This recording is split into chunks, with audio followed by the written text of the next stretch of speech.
សូមជម្រាបសួរលោកគ្រូអ្នកគ្រូទាំងអស់គ្នាជាទីគោរពខ្ញុំបាទឈ្មោះឈួនរវីជាគ្រូបង្រៀនមកពីវិទ្យាល័យព្រះសីសវត្តស្ថិតក្នុងកម្មវិធីសាលារៀនចំនួនថ្មីខ្ញុំបាទសូមធ្វើការចែករំលែកកម្មវិធីជំនួយមួយដល់ការបង្រៀននិងរៀនរបស់លោកគ្រូអ្នកគ្រូទាំងអស់គ្នាដូចតទៅ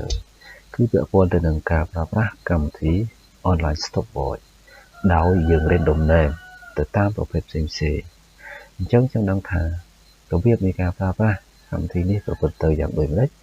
សូមអញ្ជើញលោកគ្រូទាំងអស់គ្នាទស្សនាដូចតទៅ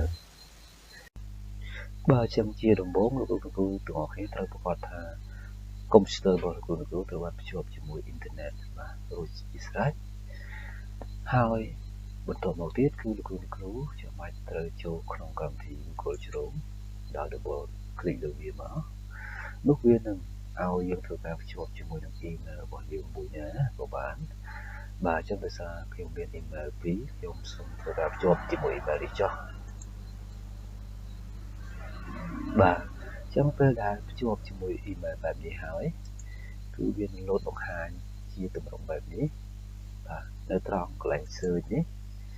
គឺយើងវាយពាក្យ online stopwatch បាទអញ្ចឹងដោយសារតែខ្ញុំធ្លាប់បានទាញម្ដងហើយអញ្ចឹងវាលោតដោយអូតូតែម្ដងគឺកម្មវិធី onlinestopwatch.com អញ្ចឹងបាទតនេះគឺយើង enter មកបាទពេលដែលយើង enter វានឹងលោតបង្ហាញជាទម្រង់បែបនេះឲ្យយើងបាទបន្តមកយើងធ្វើការជ្រើសរើសបាទទៅតាមប្រភេទអ្វីដែលយើងចង់បានបាទអញ្ចឹងដោយសារតែយើងពាក់ព័ន្ធទៅនឹងការជ្រើសរើសប្រភេទ random name អញ្ចឹងយើងធ្វើការចុចត្រង់កន្លែងនេះគឺ random name picker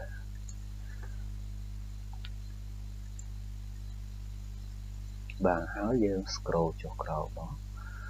នោះវានឹងបង្ហាញពីប្រភេទកម្មវិធី random name នៅក្នុង online stopwatch ជាច្រើនប្រភេទឲ្យយើងធ្វើការជ្រើសរើសទៅតាមតម្រូវការរបស់យើងដូចជាបើសិនជាយើងចង់បានជាទម្រង់ spin បែបនេះគឺយើងចុចលើវាមកបាទបើយើងចង់បានជាទម្រង់បែបនេះជាលក្ខណៈការតម្រៀបឈ្មោះដូចជាជាងបែបនេះក៏បានដែរបាទអញ្ចឹងឥឡូវខ្ញុំ scroll ចុះក្រោមមកទៀតហើយខ្ញុំធ្វើការជ្រើសរើសទម្រង់មួយបង្ហាញដល់លោកគ្រូទាំងអស់គ្នាអញ្ចឹងឥឡូវខ្ញុំ scroll ដល់ចំណុចក្រោមពាក់ព័ន្ធទៅនឹង animal name picker អញ្ចឹងខ្ញុំសូមធ្វើការជ្រើសរើសបាទទម្រង់មួយនេះចុះ